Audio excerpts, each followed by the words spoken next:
Turkish Airlines presents Business Africa.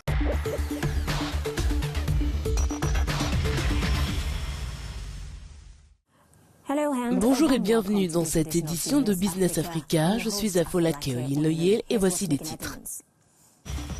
Les nations africaines se tournent vers les BRICS pour le commerce et le développement des infrastructures, tout en gérant les implications géopolitiques du bloc. La jeunesse zimbabwéenne stimule la demande d'Internet avec plus de 11,5 millions d'utilisateurs qui poussent le Starlink de SpaceX à la limite de sa capacité à Harare, la capitale.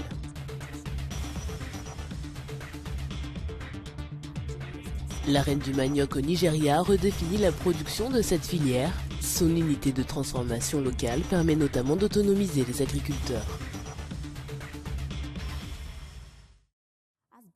Alors que les BRICS continuent de s'étendre et d'affirmer leur influence sur la scène mondiale, les nations africaines sont prêtes à récolter des avantages économiques significatifs. Toutefois, cette nouvelle opportunité présente également des défis, nécessitant un équilibre prudent entre la croissance économique et les considérations géopolitiques. Alors que le groupe des BRICS devient l'un des principaux moteurs de la croissance économique mondiale, l'Afrique devrait bénéficier de manière significative de l'expansion de l'influence croissante du bloc. Selon le président russe Vladimir Poutine, l'Union Brésil-Russie, Inde, Chine, Afrique du Sud et ses nouveaux alliés, c'est désormais 37,4% du PIB mondial, dépassant ainsi le G7. L'entrée de l'Égypte et de l'Éthiopie dans ce bloc augmente les opportunités économiques pour le continent. Les opportunités offertes par les BRICS à l'Afrique du Sud et au continent africain sont absolument considérables. L'Afrique du Sud a déjà constaté une croissance des échanges commerciaux grâce à sa présence au sein des BRICS. Le reste du continent est prêt à suivre l'exemple sud-africain. À peine admis dans le groupe, l'Égypte évalue déjà les retombées. L'Égypte a de nombreux projets en Afrique. La coopération avec les États membres des BRICS pour réaliser des projets d'infrastructure avec des entreprises égyptiennes est une situation gagnant-gagnant pour les deux parties. Cependant, l'Afrique fait face à des implications géopolitiques avec des sanctions occidentales contre la Russie. Les BRICS sont la voie du Sud global dans ces plateformes multilatérales où l'Occident domine. Les BRICS peuvent vraiment nous sortir de cette situation. Aucune autre plateforme ou association ne peut sauver le Sud global de l'ordre mondial actuel. Pour l'Afrique, les opportunités existent au sein des BRICS, mais le succès peut dépendre de la politique et de l'équilibre entre les intérêts économiques et géopolitiques. Magai Gay, économiste indépendant et ancien cadre de la Banque ouest-africaine de développement, nous rejoint aujourd'hui. Bienvenue. Comment l'Afrique peut-elle s'assurer que son partenariat avec les BRICS favorise le développement durable plutôt que les gains à court terme? Il faut repenser, à mon avis, les relations de coopération avec le couple indo-chinois notamment, et qui, comme vous le savez, depuis très longtemps, n'a pas joué la carte de la transparence, notamment en matière d'endettement, mais également en matière justement de développement de projets d'infrastructures qui n'ont jamais été couronnés par des transferts de technologie. Donc, je crois qu'aujourd'hui, il faut repenser cette relation-là entre certains pays des BRICS et l'Afrique. Et il faudrait également amener la Russie à beaucoup plus s'intéresser à l'Afrique, notamment en ce qui concerne les problèmes de sécurité qui sont devenus des questions essentielles pour assurer le développement des pays du continent. Comment la participation de l'Afrique aux BRICS pourrait-elle influer sur sa position dans le commerce mondial, en particulier avec l'UE et les États-Unis? L'Afrique ne représente que 3% du commerce mondial, ce qui est très peu. Et je pense que si le logiciel, surtout indo-chinois, change, si la Russie arrive à participer beaucoup plus justement au commerce entre les pays membres, je pense que cela devrait permettre justement de contrecarrer cette influence occidentale qui peut d'ailleurs aller jusqu'à remettre en cause, malheureusement, un certain nombre d'accords commerciaux. Maintenant, il est vrai que les BRICS sont en train de s'organiser avec l'avènement de cette banque de développement qui devrait pouvoir financer notamment le commerce intra-régional entre pays africains, qui est très faible et qu'il va falloir effectivement booster.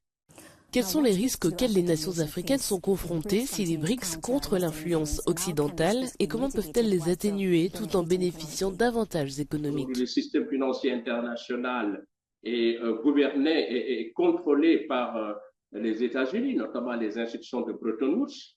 D'ailleurs, c'est tout le sens de cette banque qui a été mise en place, la Banque du développement, qui devrait être complétée également par un fonds monétaire pour ces pays-là et par un certain nombre d'instruments de développement. Maintenant, ce que ces pays-là peuvent faire, c'est probablement utiliser un tout petit peu leur capacité financière pour stopper les programmes et les aides, ce qui serait quand même très dommage. C'est des pays qui peuvent également utiliser le trafic d'influence pour amener les BRICS, les pays membres des BRICS, à ne plus bénéficier justement de prêts concessionnels, par exemple. Eh bien, donc, je crois qu'il y a cet argument financier qui est un argument qu'il ne faut pas négliger dans la relation. Et il faudra travailler à renforcer les relations, justement, de coopération entre les pays membres des BRICS et également les autres pays qui sont africains et qui veulent aujourd'hui, dans le cadre d'une recherche d'un monde géopolitique beaucoup plus juste, beaucoup plus inclusif et prospère, donc qui veulent vraiment qu'il y ait beaucoup davantage de justice effectivement dans le monde. Merci pour ces précisions, ce fut un plaisir de vous avoir dans l'émission. C'est moi qui vous remercie. Bien qu'il soit classé parmi les pays où le coût des données est le plus élevé, l'arrivée de Starlink au Zimbabwe a contraint les fournisseurs d'accès à Internet à restructurer leurs services et à baisser leurs prix. Notre correspondant nous en dit plus. La demande croissante d'Internet au Zimbabwe, alimentée par une population jeune où 67,7% des habitants ont moins de 35 ans, a entraîné l'augmentation du nombre d'utilisateurs à plus de 11,5 millions. Ce phénomène a conduit Starlink, le service de satellite de SpaceX récemment lancé dans le pays, à atteindre sa capacité maximale à Harare en seulement un mois. Nous étions les abonnés les plus taxés avec les prix les plus chers dans cette région du continent. Il est donc logique que les gens se tournent vers cette solution. C'est pourquoi Starlink a remis en place le service pour qu'Harare ne soit plus une zone grise. Alors que le Zimbabwe demeure l'un des pays au forfait de données les plus coûteux, l'agence de recherche locale .zw estime que l'arrivée de Starlink est opportune et incite les fournisseurs d'Internet locaux à revoir leur modèle de tarification. Le coût d'installation et les forfaits d'abonnement sont basés sur les paquets de données et non sur la vitesse. L'arrivée de Starlink a transformé le marché en proposant un modèle axé sur la vitesse plutôt que sur les données. Les opérateurs Internet au Zimbabwe se sont mis en difficulté en augmentant leurs tarifs et en décourageant les potentiels abonnés. Malgré l'enthousiasme suscité, beaucoup estiment que le coût du service Starlink de SpaceX reste inabordable pour la majorité des utilisateurs. Le revenu moyen d'un ménage au Zimbabwe est d'environ 202 $. Avec un abonnement à Starlink à 30 $, cela représente près de 15% du revenu d'un ménage. C'est extrêmement élevé. Starlink n'a pas encore pénétré des marchés plus vastes comme l'Afrique du Sud, qui est 4 fois plus grand que le Zimbabwe. La question qui demeure est, ce service est-il capable de gérer un tel marché alors qu'il est déjà à pleine capacité au Zimbabwe ? Le manioc, culture vitale pour l'économie du Nigeria, est transformé en produit de haute qualité dans une unité de transformation à Oyo, dans le sud-ouest du pays. Cette unité locale réduit la dépendance du pays à l'égard des importations et transforme le manioc brut en produit prêt à l'exportation. Le manioc joue un rôle crucial dans l'économie du Nigeria. Dans une usine de transformation située dans l'état d'Oyo, au sud-ouest du pays, ce tubercule est converti en divers produits, réduisant ainsi le besoin d'importation. Yemisi Ranloye, surnommée la reine du manioc nigérian, a fondé Soultree International en 2005 pour aider les petits agriculteurs à accroître leur production commerciale. Nous avons employé 360 personnes, mais nous avons environ 10 000 agriculteurs et nous n'en avions que 17 au début. Aujourd'hui, nous avons évolué grâce à ces 30 dernières années.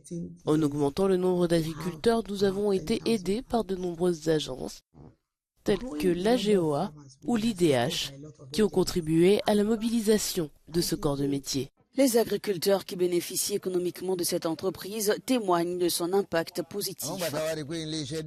Depuis la création de l'entreprise, nous pouvons récolter jusqu'à 20 à 40 hectares. Dans tout l'état d'Oyo, nous pouvons vendre notre manioc et cela nous rapporte gros. L'entreprise nous a apporté de nombreux avantages. Tout d'abord, la possibilité de vendre notre manioc à n'importe quel prix. Nous n'avons donc pas à subir de stress pour vendre nos produits. Le Nigeria est le plus grand producteur de manioc, en 5e de la production mondiale totale, mais cette production reste insuffisante pour satisfaire l'énorme demande intérieure.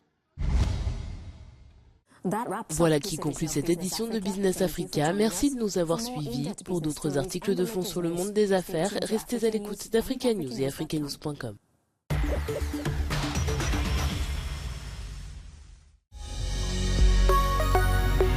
Business Africa was presented by Turkish Airlines.